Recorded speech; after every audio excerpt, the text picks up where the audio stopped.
લોકમત ન્યૂઝમાં આપનું સ્વાગત છે। રાજ્યભરમાં ઉનાળાની ગરમી દિવસે ને દિવસે વધી રહી છે, ત્યારે વડોદરાના સયાજીબાગ પ્રાણી સંગ્રહાલય દ્વારા પ્રાણીઓના આરોગ્ય અને સુરક્ષાને ધ્યાનમાં રાખીને વિશેષ વ્યવસ્થાઓ ઊભી કરવામાં આવી છે।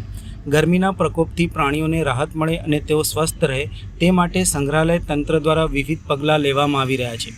પ્રાણી સંગ્રહાલયમાં રહેલા પ્રાણીઓ અને પક્ષીઓને ગરમીથી બચાવવા માટે પાંજરાઓ અને ખુલ્લા વિસ્તારોમાં નિયમિત પાણીનો છંટકાવ કરવામાં આવી રહ્યો છે। ઉપરાંત પક્ષી ગૃહોમાં ફોગર શરૂ કરવામાં આવ્યા છે, જેથી તાપમાન નિયમિત રહી શકે।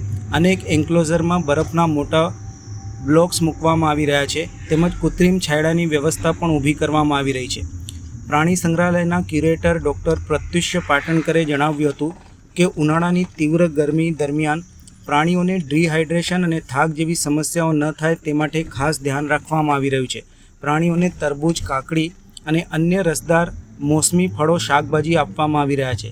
સાથે જ પાણીમાં ઓરલ રિહાઇડ્રેશન સોલ્યુશન અને જરૂરી મિનરલ્સ ઉમેરવામાં આવી રહ્યા છે, જેથી તેમની તંદુરસ્તી જળવાઈ રહે।